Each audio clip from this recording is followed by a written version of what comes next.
Welcome back to Seen It Before, where we're probably going to say something stupid about your favorite movie because we've seen it all before. I'm Danny.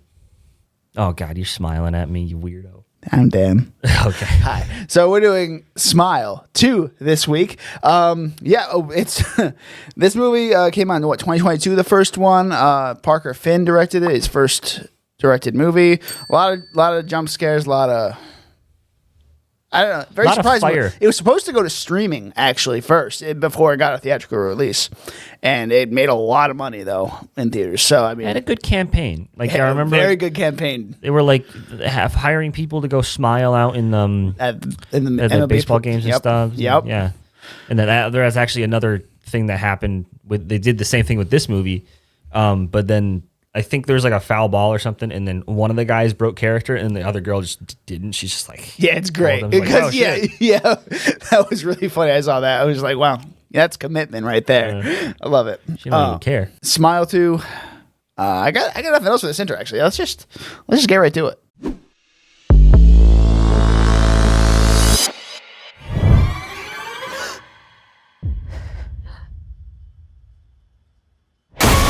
So Smile 2 stars Naomi Scott, who was in Aladdin that one time. I don't know anything else about her other than that she was in Aladdin and now she's in this. Mm-hmm. You said she was in a couple other things though that I think I knew of, but I don't. I mean, she's a good singer. Oh, too. She was in the Power Rangers. She was Power Rangers, right? Yeah, she was the Pink Ranger. Yeah, she was a Pink Ranger. I believe so. Oh, that's the best one.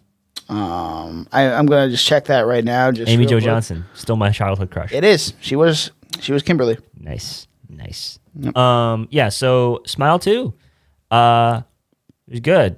We compliment sandwiches. Yes, compliment sandwiches. Yeah, you go first. Oh, you're all scripted out. I am scripted out. You got to think about it for I'm a off second. the cuff. Yeah. All right. Smile 2 is one of the only films this year to actually keep me on the edge of my seat because the suspense was literally killing me, and it well done, Parker Finn. Just well done in that. The Smile Monster is a real piece of work, real creepy ass shit. But yeah, I was expecting a little more detail into the character's backstory in this movie, since it's the second movie. They usually dive into that kind of stuff. They didn't, so that kind of disappointed me a little bit.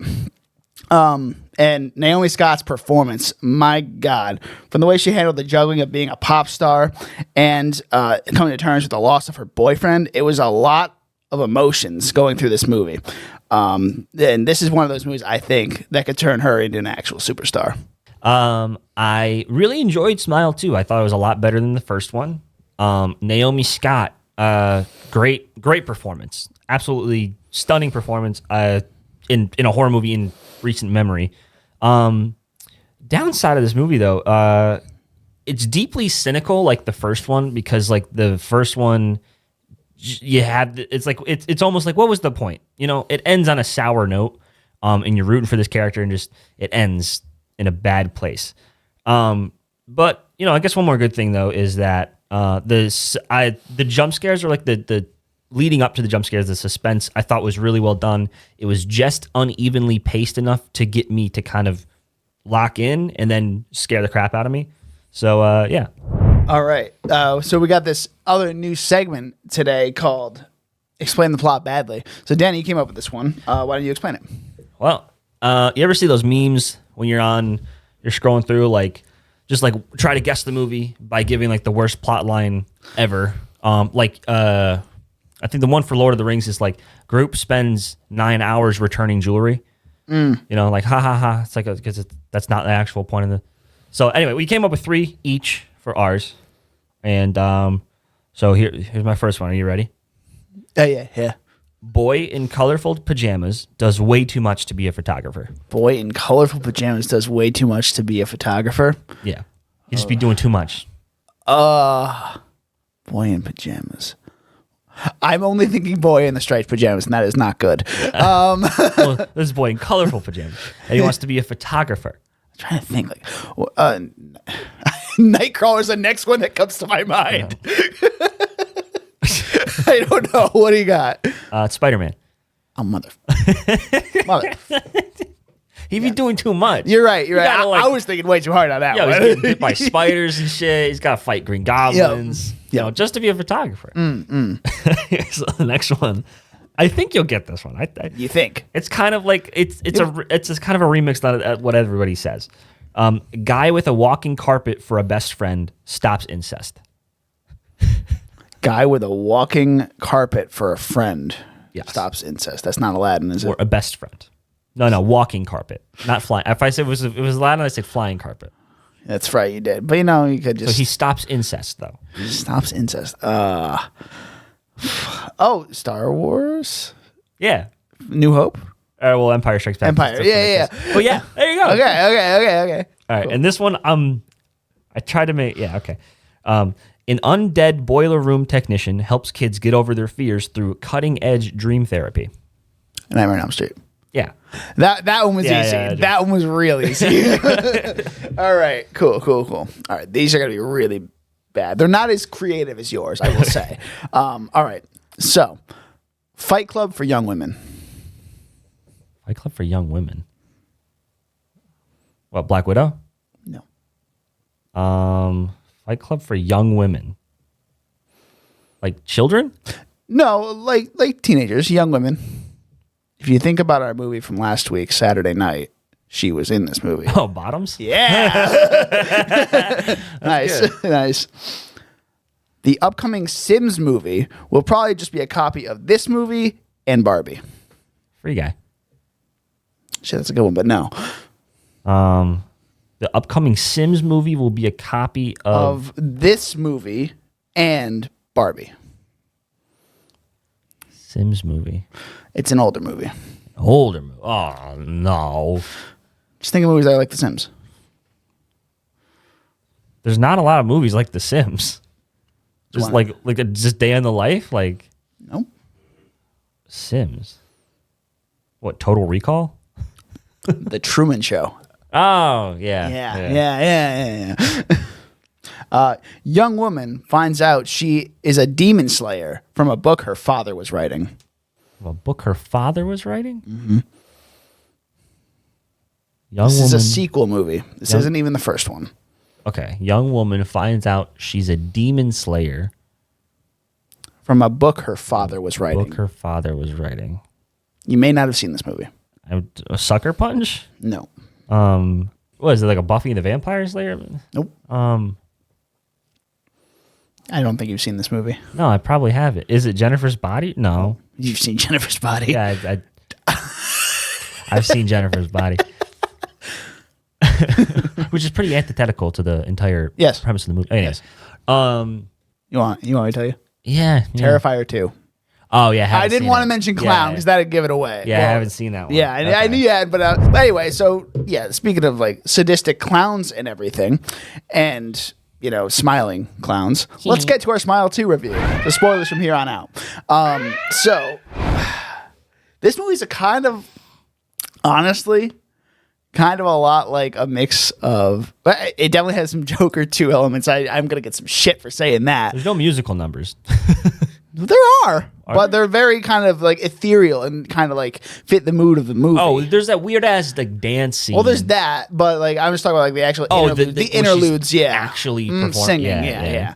So it's kind of like that and like trap, but I don't know what it is. Like it just they come up with the most generic like pop songs. Like, and that's the thing that annoys me. Like, I don't buy that these songs are popular in any universe. It's just kind of like, yeah, she kind of hot and sexy, but like, you know what I mean? Like actual pop songs, they have presence. Yeah, you know what I mean? She kind of seems like a mix of like that universe is Ariana Grande and Lady Gaga. Yeah. So that's what it kind of seems like to me.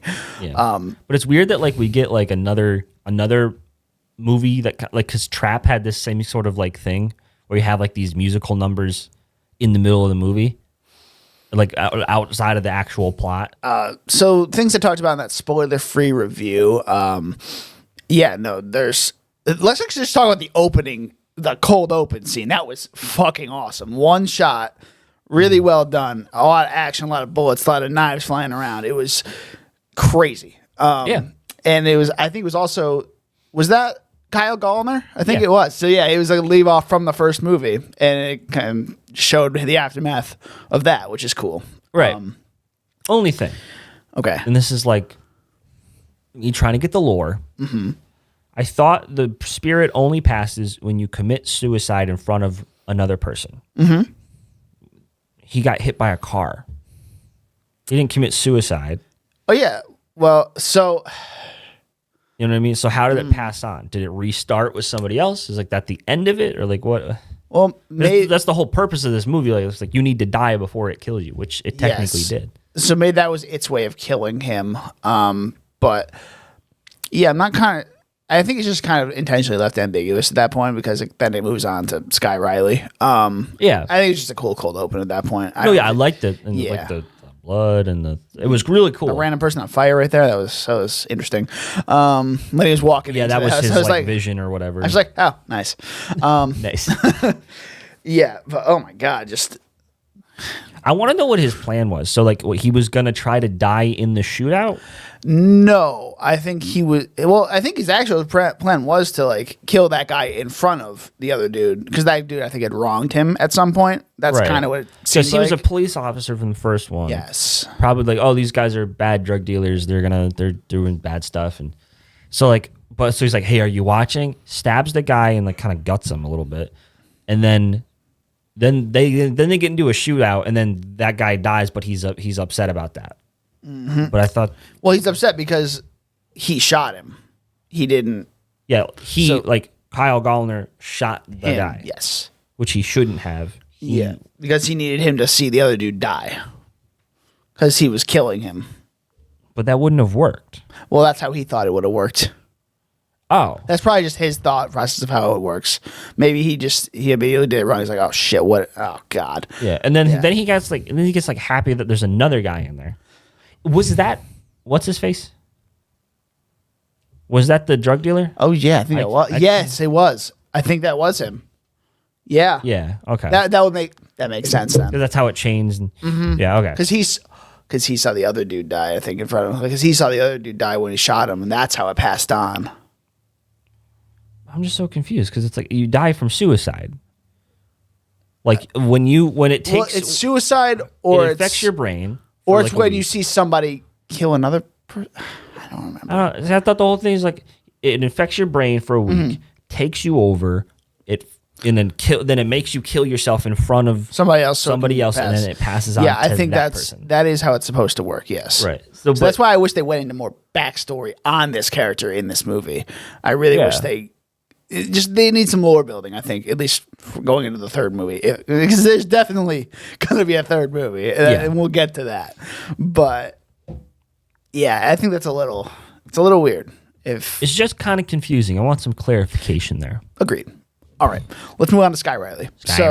So Sky Riley is a mega pop star. She's just, I don't know, Lady Gaga. Let's just go with that because she has the outfits that would make her proud. She does.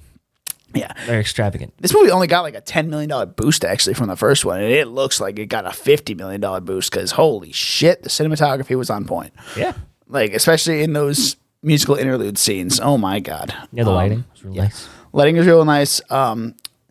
You were talking about in your spoiler-free review how some of the scares were actually really good, I believe, and they kind of like you didn't expect them. They were very good jump scares. I'm not sure if it was like something to do with the theater mix, like the sounds. It was specifically like it got really low, so quiet, low, and then bam, that's some good. Like some of those got me real good. I think the one in the bed scene, that one got me really good. One in the bed? Well, yeah, where her friend was staying over. And that got me good. The one that got me was, I mean, they all got me, but the one that really got me was the one where like the Lewis's phone. He's like, he's like, do you see that? Because I could kind of see like a shadow of a person on the wall. So I'm thinking, is it gonna move or some shit? And then I got so like lost and like waiting for that to happen. Mm-hmm. And then all of a sudden, he's behind her. But yeah, so Sky Riley is dealing with she was in an accident a year ago with her boyfriend, and they kind of flash back to that day at certain points in this movie. It's really well done with that editing, I would say. Like they kind of interweave it pretty well with the narrative. They were able to get like the trauma aspect of it. Oh, that's for sure. With the last one, like the whole thing was like some trauma with her mom, and that she was just mistreated as a child, and that she carried that with her, and she doesn't win at the end, but whatever. Yeah, it's very similar beats to the first one, especially with the mom aspect, and then. But it's kind of just on a bigger scale because she's a mega icon at this point, and how she deals with not just the trauma and stress of being famous, but also with this random shit happening to her, and she just thinks she's going crazy. Yeah. So I like that, like, it's instead of it being like her like trying to overcome the trauma that other people have inflicted on her, she's recognizing that she has a part to play in a lot of her issues, and I thought, so it's not like she's trying to win over this whole thing. She's more just trying to like just accept that, like, yeah, I did some bad things. I want to grow as a person, that kind of thing. Take responsibility. Drinking a lot of Voss water. Yeah, dude. Oh, that's another thing. So she drinks water weird, right? Well, she chugs that shit. Who drinks water like the way that she has? It's a big like lip on the bottle. Yeah. Right. She like covers her whole like a blowjob shot. Like she covers her entire mouth. I think that's a way to nozzle. just get it. I think that's just like a technique they use for the movie so she could get the water down faster, probably. I think that might be what it is. Because I'm like, I've never seen anybody drink water that way. Yeah. No, I think there must be a technique or something that they figured out. They're just like, oh, this will make it look like you're drinking water really fucking fast. Well, there's one guy on TikTok where he's known for drinking stuff fast. He's like, you just gotta like open up your mouth and then like your diaphragm and just like let it all sink in and then take one big gulp. Yeah. So, yeah. No thanks. I just thought it was so funny because it's like who like forms a vacuum seal around the top of.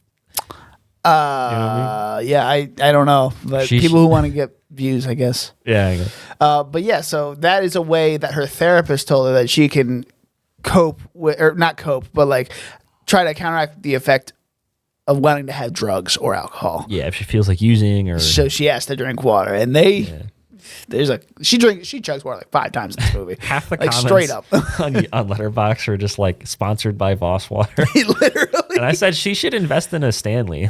I mean, honestly though, that's a good way to do marketing though. Like you could just get away with it that way. It's in almost every scene. So I didn't know they were glass bottles though. I always thought they were plastic. Oh, they're glass? Really? Yeah, because there's that whole scene in like the middle. Oh yeah, where it falls and shatters and stuff. Oh right. Oh yeah, that reminds me. We posted a TikTok a while ago for like uncut gems, and then I think you said something like, "Oh, there's an inaccuracy where they say it's on ESPN, but it's clearly the TNT channel, or whatever." Yeah. And then Cameron said in the most monotone, sarcastic voice, "Oh, this is a horrible movie now." But like somebody in the comments like literally thought we were serious. Like, bro, read the room. Like some people are just. Hey, whatever. I mean, some people can't read social cues like that. No, I've met a few of them. Yeah, we have Chris. Anyway. Yeah, so it continues on, and we start seeing those flashbacks with her and her boyfriend, who is Ray Nicholson, the son of Jack Nicholson, and he looks so much like Jack. It's crazy. Yeah. Crazy. The scene where she's at the charity event, that scene is fucking wild. Because like, oh, the prompter stopped working. I know that all too well. Anyway. I was like, yep. And now you got to speak on your traumas in front of literally everyone. I love her. She's just like, what did she say? She says something like, "You're like, well, God didn't put those drugs up my nose. I did. I did that." And then everybody's just like, oh man, what are we doing here? Oh boy! And then she knocks the woman off the stage. I was like, oh man, she's lost it. Yeah. So then, about 3/4 of the way through the movie, we meet this guy. Was he in the first one? The guy that no, he wasn't. Okay, so this guy who was going through, and his brother died because of the smile monster. So now he's been tracking it ever since then, and now he's tracked it to Sky Riley. And so yeah, he's like, hey, I need to kill you. I need to make your heart stop, and then bring you back to life, basically, and that will satisfy the demon and maybe get rid of it. So that's a cool way of doing it, but like it obviously did not work, or it obviously didn't happen. That's a big part of this movie. Yeah, what did? What is real and what isn't? Kind of like Joker 2. Is 2 out of 3 weeks in a row we're going through this again. I like this trope when it's done correctly. And I would say for the most part, this did it better than Joker. Yeah, like I was bought in. I'm thinking like, oh, we're gonna have this final fight like in like this like refrigerator. Yeah, I'm like, okay, that's they had free hugs on the wall. That was great. Although I thought it's something about these movies, I find it funny that like they're using like specifically side characters from old hospital dramas or dramedies to be like the exposition people. Like in the first one, they got Carla from Scrubs, and on this one they got what's this fucking? I think Taub from House. Who did he play? Well, his name was Taub. He was Who did he play in this? The guy, that guy, the police guy. Oh. Or no, was he the ER doctor guy? The guy who was gonna like kill her. Okay, that's what I thought you were talking about. Okay, cool. I didn't recognize him, so I was like, okay. Yeah. But like specifically like that genre, like 2000s doctor shows, they're bringing back the side characters to be the exposition people in these movies. Interesting link there. Maybe Parker Finn really likes that kind of stuff. He's like, yeah, I like this guy. I mean, Let's those are bring both him great back. shows. Yeah, like, yeah. So I mean, except for like the last 3 seasons of House. Well, and the last season of Scrubs. Scrubs was all good until the 9th season. Well, what the fuck was that? Anyway, I didn't even finish that season. It's so bad, dude. Yeah, it's so bad. Anyway, so this process of making the characters think something is happening when it really isn't. I don't know why I bought it when she walked out of that hospital. I don't know why I bought it, because her friend's walking up randomly out of nowhere. I was like, why did I buy that? Well, I thought it was strange that she's like, okay, I'm driving. Yeah.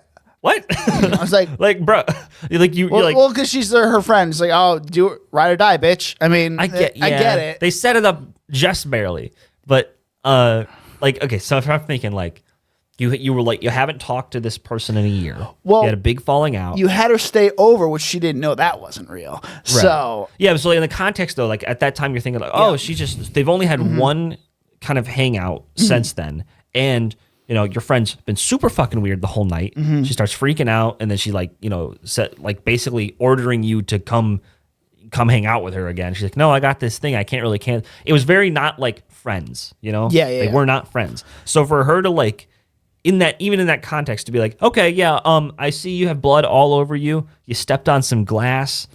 You're crazy right now. Let's go drive away. Let's go to Staten Island. That makes so like I'm at that point I'm thinking like, okay, that's the monster. Some shit is up here. Well, but for the whole entire relationship to not be a thing, that was interesting. I didn't see that coming.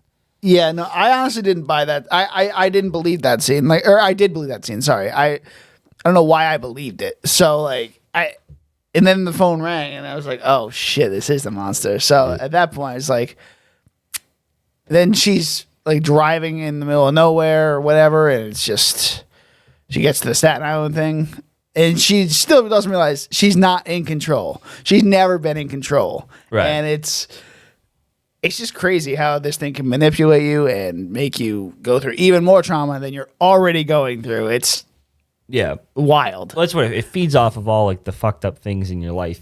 Like it just happens to find very damaged people. So I'm nowhere near as damaged as this. Oh my God. You're also not a mega huge pop star. That is true. And I'm not addicted to drugs. Good. Anyway. So now speaking of not going to the ending, so the monster starts. The monster's huge at this point. At the very end of the movie. What the fuck is that? It looks like baby Freddy, but like this is like she's on stage. It literally, this reminded me of Beau is Afraid because her mother is up in the stands. At the very end, it's final judgment. I was like, oh my God, is this Beau is Afraid? Whatever. But after she like could sort of killed her. So which one was real? Did she kill her mom, or is she just alive and that was all a vision? Like, I want to believe that it was that she actually killed her mom, and this last thing was like some The sort final of judgment. last vision, but she's like physically in the freezer thing. See, I don't think she killed her mom just because the way this ends, it seems very definitive that it's going worldwide, global. So she's got to be on stage there. So she wouldn't be in the hospital or whatever with her mom at that point. Her mom's got to be alive at that point. It's like the kind of like this whole, it kind of gets very jagged, convoluted. I don't know what really to believe. It's sort of, but it's actually, if there's two ways to look at it, I guess, like so like the Nightmare on Elm Street movies, they did this where like they have a pretty definitive like what happens in the first movie, like, oh, Nancy overcomes Freddy, she wakes up, and then and then she like has like this other dream, and and the car takes her away, and it's the last scare or whatever. But in the second one, that you kind of get like this context, like, oh, so Nancy went crazy, killed her mom, and got locked up somewhere. That's like that's a couple lines we hear, like, oh, the people that used to live in this house, and then obviously they retcon that again in the third one. But so like with Smile 2, now you kind of have this weird, you can kind of pick and choose what your storyline is, because it's so crazy and so messed up that you don't even know what's real, what isn't. You can just kind of pick and choose different scenes at this point. Like, did Guy Riley kill herself on stage? We don't know. I think they're going to have to go with that, because that's a more interesting one for sure. And I did actually have that question in the last one, like, what happens if this, it makes you kill yourself in front of multiple people? Is it attached to all those people? But then again, now with that lore, if that's the case, if that's what they're going for with this whole crowd of people, it's going global and stuff. The first guy in the beginning, I forgot his name, Kyle Gallner, he dies in front of a lot of people. There's multiple people in the car, but it's not a suicide. It's not a suicide though. Yeah. So, but then, like, does it pass on? Because is that Lewis in the? It's all just. I'll have to see it. I think it was Lewis. I'm pretty sure it had to. That'd be cooler if it was. I can't remember off the top of my head, but I think it had to have been, because that's how he got crazy, right? So I mean, yeah. Which, by the way, great acting on that guy too. When I really bought like how manic he was. Yeah, it was really convincing. Yeah.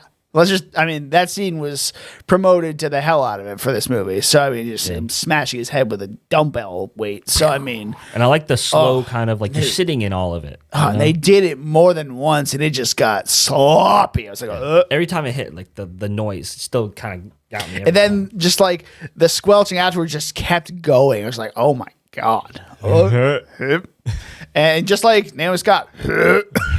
Yeah, she's like, nope. Is there DNA in vomit? Yeah. No, I like when I like almost like, yes, of course there's fucking DNA. Just dumbass. But no, I liked how she was. I'm not sure if this was like direction on the director's part, or if it was just her kind of being there doing that, but like, I liked the way she was reacting to that whole thing. She wasn't screaming. She was just kind of like, what the fuck? And then she took a minute. She took like a beat. Be like, that just happened. And then she like backed away all scared in the corner. You know what I mean? I thought like that's a real like interesting kind of unique way to react. It's not like the generic like, oh my God. I think that's probably a directorial choice. That just seems like more of like, you should do this. Right. I'm not saying you should do this, but you should do this and see how it works. And it's good. I mean, it makes the whole performance a lot more believable and more grounded in reality, when it's really not grounded at all for a premise. So I don't know, it's just kind of cool to see. The smile monster comes and infects your brain and then kills you, makes you kill yourself. Yeah. Interesting premise. Yeah. So I really do hope they do the worldwide thing. That would be a really cool sequel to see how they kind of maneuver. If they're doing like a whole, what if they do like a premise of there's 6 people from that concert that got infected and they're all going crazy at the same time, and they're all doing like an interwoven type story with it. That'd be cool. Like Crash or something like that. Like 2 all seemingly different people, but they all find out they were at that concert. Yeah. And like that would be a cool premise. If you're listening, Parker Finn, credit us. I think that's about all I got for this movie, unless you got any more. I just wanted to highlight Naomi Scott's performance again. Can't say enough, right? Yeah, I mean, like honestly, I can't really think of a because the movie relies so heavily on just her, the way she's reacting. She's like she has to play 3 different versions of herself at the same time most of the time. She like, especially at like the fan meetup thing, she has to play this uninterested or like this generic pop star.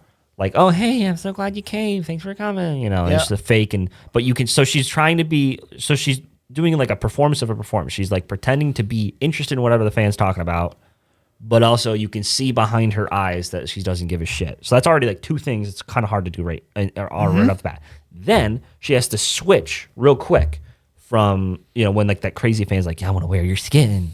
She has to switch like, oh what the fuck, get away from me. So then she has to go into this other mode of like actual person. Sky Riley, and then obviously, and then she has to play that all while she's slowly going mentally insane, and it's almost seamless. Like I was like thinking like, okay, this is good. When the first like she first sees the fan in her apartment, I'm thinking like, okay, so she's like freaked out, but it's still like noticeable, or it's still like reasonable for like real life. This could actually be happening, right? And then there's the one at the end where they're all just going through the hallway. That was creepy. And they're all just kind of dancing at it. It's kind of really eerie. It's like, what the fuck is going on? But and I noticed those were all her backup dancers from the first performance. I think that's cool. It was very cool. Yeah. All right. So we're Seen It Before, I guess. You can find us on Instagram and TikTok with the handle @SeenItBeforecast. That's SCENE It Beforecast. And not on X because we don't do that anymore. But you can find me on Letterboxd with DonutMan96. I'm Danny. You can find me on Instagram at Danny_Was. My Letterboxd is serialized at DJ Was, or my YouTube channel, which is just Danny Was. After this week, I think we have a couple weeks of. We're not doing anything, right? Nope, we have one next week. We have an episode next week. Venom. All right. The Last Dance. I'm really excited for this movie. I don't know. I'm just kind of excited because it's an hour and a half. It's gonna be quick. It's gonna be snappy. And it's gonna be all pedal to the metal. That's what I'm excited for. Eddie, I need more money. There's gonna be. It'll be kind of funny. Like I can say, who's directing it? Do you know? The writer of the last one. Okay, so it's not Andy Serkis. It's not Andy Serkis. It's Kelly, I don't know Kelly what something. I think. I don't know what the fuck happened with Let There Be Carnage. I can't believe Andy Serkis did that one. Like Kelly Marcel is directing it. Yeah. I don't know. It looks like it's already better than the second one. I'll tell you that from the trailers. So, too bad for Andy Serkis. How do you fuck up Carnage? Like, I don't think it was on him, honestly. I think that was just Was Sony. it the writer? I think it was Sony. Yeah, it usually is. Yeah. The first one was okay. Like, it was fine. So it's like, oh, we need to get Carnage in, and that's, yeah. Why would you hire... It's kind of like how Sony fucked up Spider-Man 3 with Tobey Maguire, where they need to get a bunch of different villains in this movie, and it's like, that didn't work. Fucking and they just Avi did the Arad. same thing there, so. Yeah, I don't know. It's like... They're just not... They don't deserve the property, I don't think Marvel deserves the property either. Because, the MCU is kind of mismanaged Spider-Man a little bit. They're better I don't by think far, it's... but it's still not like Spider-Man. Fair. Yeah, so we got that next week. So until then, we'll see you next time.